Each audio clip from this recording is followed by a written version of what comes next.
Piense solamente en el valor en dólares de la fase 2. ¿Sabe cuál es el precio de poner a un ciudadano norteamericano en uniforme? Y no estoy hablando solo del tiempo que pasa activamente con ese uniforme. El entrenamiento, el equipo, la comida, el alojamiento, el transporte, y la atención médica. Estoy hablando del valor a largo plazo que el país, el contribuyente norteamericano, tiene que seguir pagando por esa persona durante el tiempo que le quede de vida. Es una aplastante carga financiera, y en esos días apenas si contábamos con suficiente dinero para mantener los soldados que teníamos. Aun si las arcas no hubiesen estado vacías, aun si hubiésemos tenido todo el dinero necesario para fabricar los uniformes y el equipo necesario para implementar la fase 2, ¿a quién habríamos podido conseguir para llenarlos? Todo eso está relacionado con la fatiga de guerra de los norteamericanos. Como si los horrores tradicionales no fuesen suficientes, los muertos, los desfigurados, los traumatizados de por vida, teníamos que enfrentarnos con toda una nueva gama de dificultades. Los traicionados éramos un ejército de voluntarios, y mire lo que les pasó a nuestros voluntarios. ¿Cuántas historias ha escuchado sobre un soldado al que le extendieron el tiempo de servicio, o un reservista que, después de 10 años de vida civil, de pronto se vio llamado otra vez al servicio activo? ¿Cuántos soldados perdieron sus trabajos o sus casas? ¿Cuántos regresaron para encontrar sus vidas arruinadas, o peor aún, nunca regresaron? Los norteamericanos somos gente honesta, y esperamos siempre un trato justo. Yo sé que otras culturas suelen pensar que éramos ingenuos e infantiles, pero es uno de nuestros principios más sagrados. Ver al tío Sam incumpliendo su palabra, negándoles una vida privada a las personas, revocando su libertad, y después de Vietnam, cuando yo era un joven líder de pelotón en Alemania Occidental, tuvimos que implementar un programa de incentivos para que nuestros soldados no se ausentaran sin licencia. Después de la última guerra, ningún tipo de incentivo fue suficiente para llenar nuestras filas, ni las bonificaciones de pago, ni las reducciones del tiempo de servicio, ni las herramientas de reclutamiento disfrazadas como juegos de vídeo. 17 Su generación ya había tenido más que suficiente, y es por eso que cuando los muertos vivientes comenzaron a devorar nuestro país, estábamos demasiado débiles y vulnerables como para detenerlos. No estoy culpando a los líderes civiles ni estoy sugiriendo que los militares no debamos respetarlos. Así es nuestro sistema, y es el mejor del mundo. Pero hay que protegerlo, defenderlo, y nunca jamás volver a abusar de él de esa manera. Estación Vostok. Antártida. Antes de la guerra, este refugio era considerado el más remoto de toda la Tierra. Situado cerca del polo geomagnético sur del planeta, sobre la corteza de hielo de 4 kilómetros de espesor del lago Vostok, las temperaturas aquí han alcanzado un récord mundial de menos 85 grados Celsius, y rara vez suben más allá de los menos 22. El frío extremo, y el hecho de que el transporte terrestre tarda más de un mes en llegar a la estación, fueron las razones que hicieron de Vostok un lugar tan atractivo para Breckinridge Break Scott. Nos reunimos en el domo, el vivero geodésico reforzado que obtiene su poder del generador geotérmico de la estación. Estas y muchas otras mejoras fueron implementadas por el mismo señor Scott cuando alquiló la estación del gobierno ruso. No ha salido de allí desde el gran pánico. ¿Usted sabe sobre economía? Hablo del gran capitalismo global de antes de la guerra. ¿Entiende cómo funcionaba? Yo no, y cualquiera que le diga que sí entiende, le está hablando mierda. No hay reglas, no hay absolutos científicos. Uno gana o pierde, como lanzando unos dados. La única regla que entendí alguna vez, la aprendí de un profesor de historia en Wharton, no de uno de economía. El miedo, decía, el miedo es el producto más valioso de todo el universo. Eso me cambió la vida. Solo enciende la televisión, decía él. ¿Qué ves? ¿Gente vendiéndote productos? No. Esa gente está vendiéndote el miedo de tener que vivir sin sus productos. El maldito loco tenía razón. Miedo de envejecer, miedo a estar solo, miedo a la pobreza, miedo a fracasar. El miedo es la emoción más simple que tenemos. El miedo es primitivo. El miedo vende. Ese era mi lema. El miedo vende. Cuando escuché por primera vez de la epidemia, cuando todavía la llamaban rabia africana, vi la mayor oportunidad de toda mi vida. Nunca voy a olvidar ese reportaje, la infección en Ciudad del Cabo, solo 10 minutos de reportaje real, y más de una hora de especulaciones sobre lo que pasaría si el virus llegaba a Norteamérica. Dios bendiga las noticias. Estaba marcando un número telefónico apenas 30 segundos después. Me reuní con algunas de mis personas de confianza. Todos habían visto el reportaje. Yo fui el primero al que se le ocurrió una idea rentable. Una vacuna contra la rabia. Gracias a Dios que la rabia no tiene cura. Con una cura, la gente la compraría solo cuando creyesen que estaban infectados. Pero una vacuna. Eso es prevención. La gente se la seguiría aplicando mientras existiese el miedo de que algo seguía todavía allá afuera. Teníamos muchos contactos en la industria biomédica, y muchos más en los laboratorios de Pen Avenue. Podríamos tener un prototipo en menos de un mes, y una propuesta escrita en solo un par de días.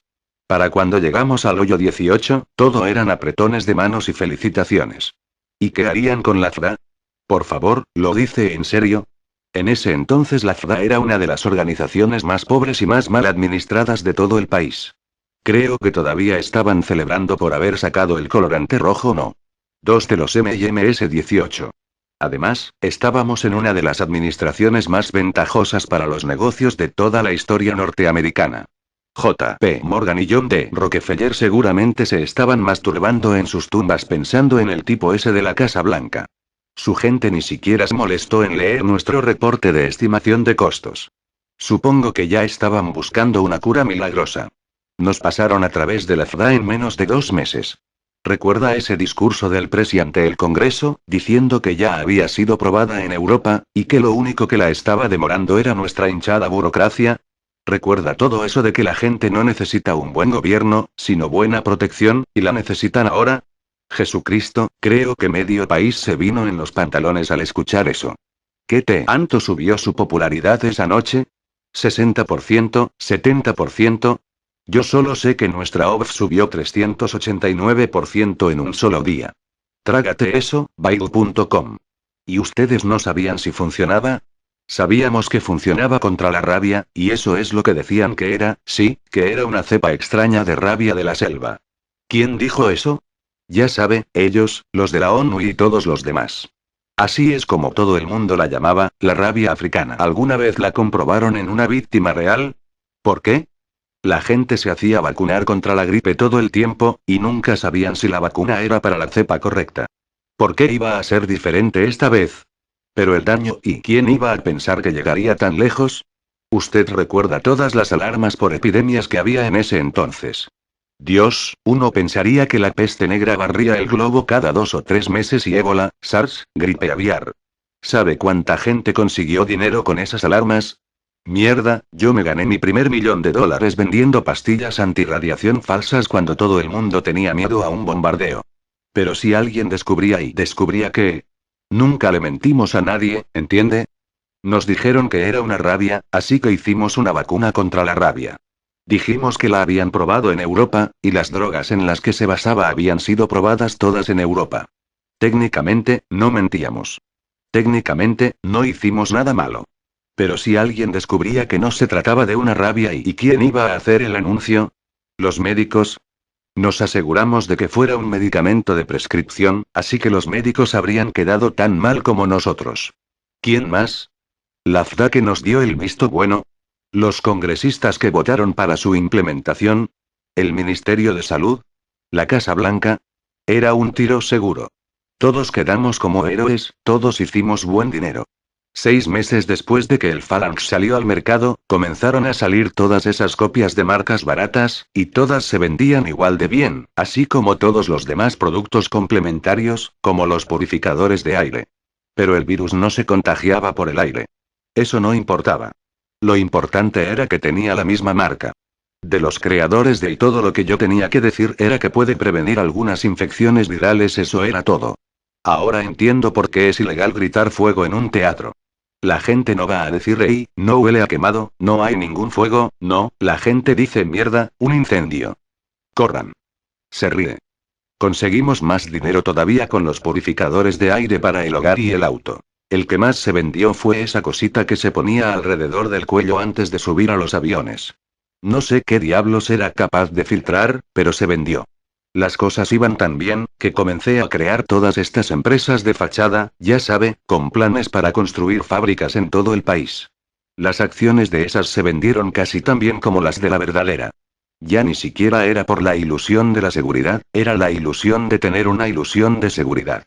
¿Recuerda cuando comenzaron los primeros casos en los Estados Unidos, ese tipo en Florida que dijo haber sido mordido, pero que sobrevivió gracias a que estaba tomando Phalanx? Vaya. Se pone de pie, e imita un movimiento de fornicación. Que Dios bendiga a ese imbécil, quien quiera que sea. Pero no fue por el Phalanx. Su droga no hacía nada para proteger a la gente. Los protegía de sus miedos. Eso era lo que yo vendía.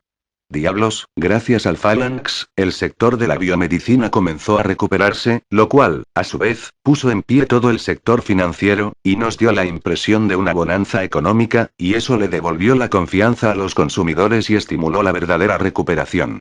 El Phalanx fue lo que acabó con la recesión. Yo acabé con la recesión. ¿Y luego? ¿Qué pasó cuando los contagios se agravaron y la prensa reveló que no existía un medicamento para evitarlo? Exactamente. Esa perra presumida a la que deberían fusilar, ¿cómo se llamaba? Esa que dio la noticia por primera vez. Mire lo que hizo. Nos movió el piso a todos. Ella fue la que inició el desastre. Ella causó el gran pánico. ¿Y usted no se hace responsable de nada? ¿Por qué? ¿Por sacar un poco de dinero de todo el maldito asunto? Y bueno, para nada. Se ríe, lo único que hice fue lo que se supone que todos deberíamos hacer. Perseguí mi sueño, y saqué mi tajada. Si quiere culpar a alguien, culpe a los que dijeron que era un brote de rabia, o a los que sabían que no era rabia pero igual nos dieron luz verde. Mierda, si quiere culpar a alguien, ¿por qué no empieza con todos esos corderos que entregaron sus verdes sin molestarse en preguntar primero? Yo no les apunté con una pistola a la cabeza. Ellos mismos hicieron su elección. Ellos son los malos, no yo. Yo nunca le hice daño a nadie, y si fueron tan estúpidos como para dejarse engañar por todo el mundo, pues sniff jódanse sniff. Claro que sí existe el infierno, y se ríe mientras habla, y no quiero ni pensar en cuántos de esos imbéciles están esperándome allá abajo. Solo espero que no me pidan un reembolso. Amarillo, Texas, Estados Unidos. Grover Carlson trabaja como recolector de combustible en la planta experimental de bioconversión del pueblo. El combustible que recolecta es excremento. Voy caminando tras el ex jefe de personal de la Casa Blanca, mientras él empuja su carreta a través de una pradera cubierta de bostas de vaca. Pues claro que nos llegó una copia del informe Knightwan, como se llame. ¿Acaso cree que éramos como la CIA? Lo leímos 3 meses antes de que los israelíes hiciesen su declaración pública. Antes de que el Pentágono dijera algo, mi trabajo era darle personalmente la información al presidente, y él a su vez dedicó toda una reunión a discutir el mensaje. ¿Y cuál era? Dejar todo lo demás, concentrar los esfuerzos, típica basura alarmista. Recibíamos docenas de esos reportes cada semana, todas las administraciones los recibían, cada uno afirmando que su espanto de turno era la mayor amenaza para la raza humana. Vamos. Puede imaginarse qué habría pasado con los Estados Unidos si el gobierno federal hubiese entrado en alerta cada vez que algún loco paranoico gritaba el lobo o el calentamiento global o los muertos vivientes. Por favor. Lo que hicimos, lo que todos los presidentes desde Washington habían hecho, fue dar una respuesta apropiada y mesurada, según un estimado realista de la amenaza. Y esos fueron los equipos Alfa. Entre otras cosas. Debido a la baja prioridad que el Consejo de Seguridad Nacional le asignó a todo el asunto, considero que le entregamos una buena parte de nuestros recursos. Editamos un vídeo educacional para los oficiales estatales y locales sobre qué hacer en caso de una infección. El Departamento de Salud y Servicios Humanos subió una página a su sitio web, indicando a los ciudadanos cómo tratar con sus familiares infectados. Y bueno, ¿qué cree que hicimos al ayudar a que el Phalanx fuese aprobado por la FDA? Pero el Phalanx no servía. Sí, ¿y sabe cuánto tiempo nos habría tomado crear un medicamento que funcionara? Mire todo el tiempo y dinero que habíamos gastado en la investigación del cáncer, o el SIDA. ¿Acaso le gustaría ser el hombre encargado de decirle al público norteamericano que se están recortando fondos en esas investigaciones para analizar otra enfermedad que la mayoría ni siquiera conoce? Mire todo lo que hemos gastado en la investigación durante y después de la guerra, y todavía no tenemos ni curas ni vacunas. Sabíamos que el Phalanx era un placebo, pero nos sentíamos agradecidos. Mantuvo a la gente tranquila y nos dejaba hacer nuestro trabajo.